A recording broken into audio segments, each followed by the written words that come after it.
और शुरुआत करेंगे यूपी के बुलंदशहर से आ रही अहम खबर के साथ। बुलंदशहर में जहरीली शराब पीने से 5 अफराद हलाक हो गए, जबकि कई अस्पताल में जेर इलाज हैं। जरा के मुताबिक पुलिस ने इस मामले में 3 अफराद को हिरासत में ले लिया है। पुलिस मामले की तहकीक कर रही है। वज़ीर आला योगी आदित्यनाथ ने इस मामले में इंतजामिया को सख्त कार्रवाई करने की हिदायत दे दी है।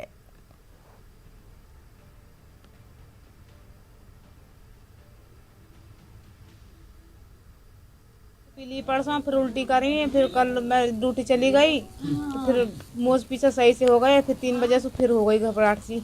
अच्छा, अभी कैसी हालत है? अब ना सही मौत हो गई। अच्छा, ये शराब है ये यहीं गांव में बेची जाती है? हाँ, गाँव में भी गए पल्ली। और सरकारी दुकान थी या ऐसी? नहीं, अपने घर ही बंगा कर बेचे हैं वो। दारू पिए जी यहाँ से काम से लाके। किसने?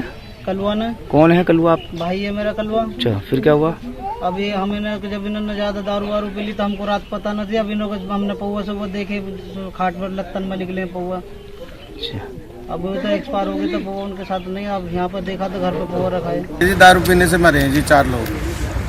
कहाँ से दारू आई? किसने बेची? गाँव के बेच रहे हैं जी। एक तो कुलदीप है, एक यादराम है। और कब से ये धंधा चल रहा है शराब बेचने का? से चल रहा है जी धंधा। कई बार पुलिस को भी खबर करा, पुलिस ने भी ना सुनी। और चलिए सीधे रुख करेंगे हमारी नुमाइंदा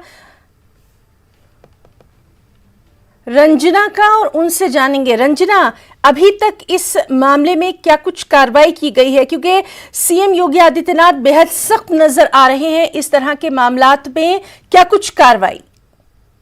देखिए, इस पे सीएम ने बिल्कुल सख्ती दिखाई है और कहा है कि इस पे एनएसए और गैंगस्टर के तहत कार्रवाई की है दोषियों पे जो लोग हैं, और उन्होंने जो वरिष्ठ अधिकारी हैं उनको मौके पे जाने के निर्देश दिए हैं। साथ ही साथ जो लोग हैं जो शराब से जो लोग बहुत सीरियस हालत, उनको बेहतर इलाज का निर्देश दिया गया है। और दोषी डिस्टिलरी जो है उसके खिलाफ भी कठोरतम कार्रवाई के निर्देश दिए हैं सीएम ने।